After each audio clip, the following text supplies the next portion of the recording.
या सगळ्या घटनेच्या बाबतीत पालक संघटनेचे नेते आहेत माझ्याबरोबर.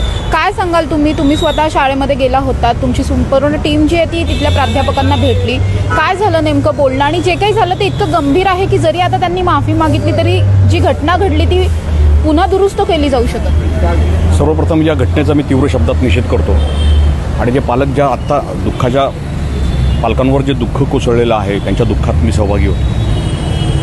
विषय असा आहे, या पुणे शहरामध्ये एक नवीन ट्रेंड रुजू होत आहे.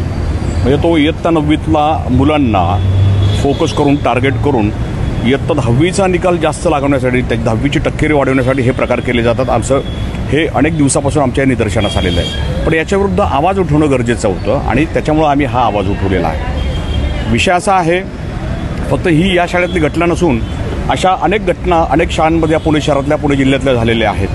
ते स्वतःचा ब्रँड मेंटेन करण्यासाठी हे असं करतायत. या संदर्भात संबंधित शाळा प्रशासनाला आम्ही भेटल्यानंतर त्यांनी ती चूक कबूल केली, त्यांनी माफी मागितली. पण माफी जरी मागितली तर ती मुलगी परत येणार आहे का?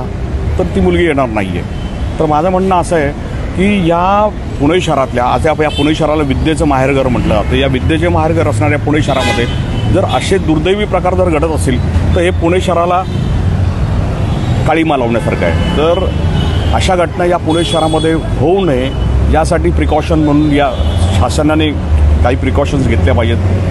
त्याच्यासाठी आम्ही काल शिक्षण उपसंचालकांनाही भेटलो. त्याच्यानंतर आज आम्ही महाराष्ट्र राज्य माध्यमिक आणि उच्च माध्यमिक ते परीक्षा मंडळांचे जे चेअरमन आहेत गोसावी सर त्यांनाही भेटलो. जरी त्यांच्या तो अख्यात्यारीतला विषय नसला तरी आम्ही त्यांना भेटून त्यांना निवेदन देऊन त्यांच्याशी आम्ही चर्चा केली. त्यांना सांगितलं की आज जो काही प्रकार घडतोय तो 10वीच्या संदर्भातला आहे. 10वीची भीती दाखवून ते मुलांना नापास करतायत. तर त्याच्यामुळं ही तुमचं नाव घेत आहेत, त्याच्यामुळे तुम्हीही प्रिकॉशन घ्या आणि तुम्ही संबंधित शाळांना या पुणे शहरातल्या पुणे जिल्ह्यातला तसे आदेश द्या की बाबा 10वीत नापास करू किंवा 10वीचा रिझल्ट जास्त लावण्याच्या गडबडीत तुम्ही त्या 9वीच्या मुलांना टार्गेट करू नका अशी आम्ही त्यांच्याकडे मागणी केली. हे तसं तुम्ही संबंधित शाळांना तसे इशारे द्या, नाहीतर त्या शाळांवर कारवाई करा असं आम्ही बोललेलो. आम्ही ते ऐरे सर जे आहेत शिक्षण उपसंचालक त्यांनाही आम्ही हेच सांगितलेलं आहे. तर माझं म्हणणं आहे, तुम्ही तुमच्या स्वतःच्या शाळेचा परफॉर्मन्स तुमच्या शाळेची 10वीची टक्केवारी वाढवण्यासाठी हे असले काही गलिच्छ जर प्रकार करत असेल तर हे पुणे शहराच्या हा अस्मितेचा प्रश्न आहे आणि हा पुणे शहराच्या प्रतिमेला हा काळीमा फासण्याचा प्रकार आहे असं मला वाटतं. आणि असे प्रकार यापुढे या पुणे शहरात घडू नये याच्यासाठी की राज्य सरकारने देखील म्हणजे राज्य सरकारच्या म्हणजे शालेय शिक्षण विभागाने देखील काही प्रिकॉशन्स घेणे गरजेचे आहे, काही उपाययोजना करण्याचे गरजेचं आहे. जर अशा उपाययोजना जर करत नसतील आणि असे प्रकार जर घडत असतील तर आम्ही या शालेय प्रशासनाच्या विरुद्ध म्हणजे शालेय प्रशासनाच्या म्हणजे राज्य सरकारच्या विरुद्ध आम्ही रस्त्यावर उतरून आंदोलन करणार आणि याचा आम्ही या सरकारला जाब विचारणार एवढंच मी सांगू इच्छितो. सर तुम्ही काय सांगाल, एकंदरीत पाहायला गेलं तर 9वी 10वी किंवा 12वीचा टप्पा जर म्हटलं तर बऱ्यापैकी थोडंफार घरूनही प्रेशर असतं विद्यार्थ्यांवरती. शाळांचं प्रेशर मात्र नेहमीच जास्त असतं. शाळा किंवा ट्युशन क्लासेस जे असतात त्यांचं प्रेशर जास्त असतं की चांगले मार्क आले पाहिजेत वगैरे. हे मार्क अजूनही खूप मॅटर करतात आपल्या समाजामध्ये. मार्क किती आहेत, टक्के किती आहेत हे खूप मॅटर करतं. तुम्ही थोडक्यात पालकांना आणि शाळांना काय सांगाल या संदर्भात? सर्वप्रथम पालक आणि शाळा ह्या दोन्ही अशा व्यवस्थेतून जातात पुढे की पालकांची एक इच्छा असते की आपला मुलगा 10वीमध्ये अतिशय चांगल्या प्रकारे मार्क मिळवून पास व्हायला पाहिजे आणि शाळेची इच्छा असते की आपल्या शाळेचा जो निकाल जो आहे तो 100% निकाल लागला पाहिजे. शाळा प्रशासन काय करते की 100% निकाल लागण्यासाठी 9वीमध्येच विद्यार्थी एक चाळण लावतात विद्यार्थ्यांना थोडक्यात की जेणेकरून जे कच्चे विद्यार्थी आहेत त्यांना फेल करतात आणि चांगले विद्यार्थी 10वीमध्ये पाठवतात. कच्च्या विद्यार्थ्यांची एक प्रकारे परत एक रिटेस्ट घेतली जाते ते थोडक्यात आणि रिटेस्टमध्ये ते परत पास झाले तर त्यांना पुढे 10वीला प्रवेश देतात. पण ही जी रिटेस्ट आहे हा प्रकार काय अजून आम्हाला कुठल्या प्रकारे समजलेला नाही आहे. कारण शाळेमध्ये अशी शिक्षक असायला हवेत की जे विद्यार्थी आणि पालक एकमेकांच्या टचमध्ये राहायला पाहिजे.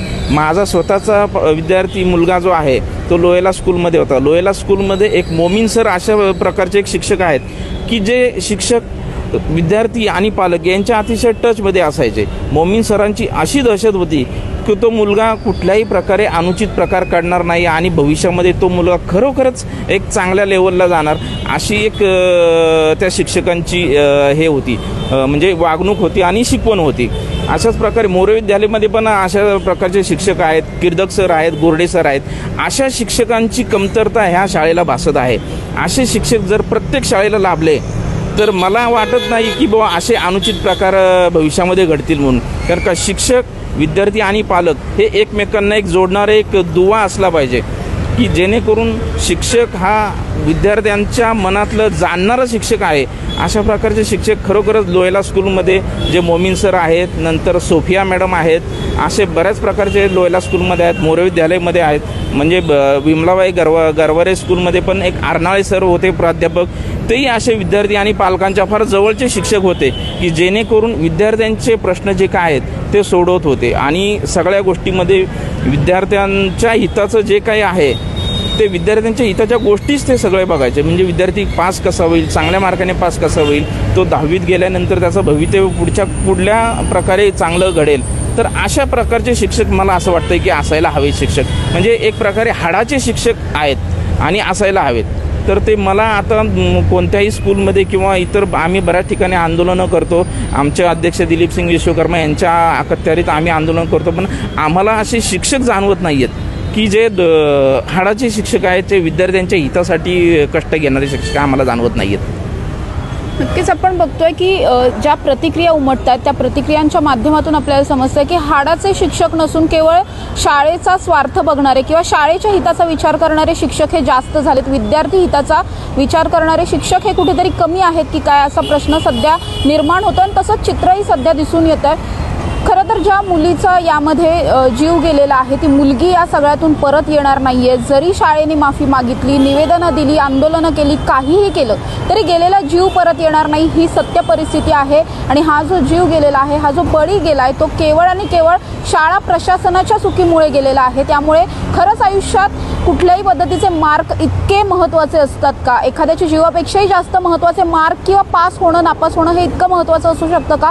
याचं चिंतन करणं पालकांनीही तितकंच गरजेचं आहे. त्याचबरोबर शाळांनी त्याचं चिंतन करणं सुद्धा तितकंच गरजेचं आहे.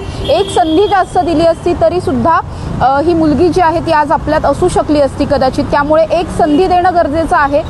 फक्त 10वीच्या मार्कांवर ते सगळं काही डिपेंड नसतं, सगळं काही अवलंबून नसतं. हे विद्यार्थी, शिक्षक आणि त्यांच्या पालकांनी सुद्धा जाणून घेणं गरजेचं आहे. आणि अशा प्रकारे ज्या शाळा 9वीतल्या विद्यार्थ्यांवरती दबाव टाकताना किंवा त्यांच्याकडून अशा प्रकारची काही वागणूक जर शाळांकडून मिळत असेल विद्यार्थ्यांना, तर याबाबत पालकांनी सुद्धा लागलीच त्याबाबतीत जागरूक होणं आणि त्याविरोधात ॲक्शन घेणं तितकंच गरजेचं आहे. पुण्याहून समृद्धी जाधव, टॉप न्यूज मराठी.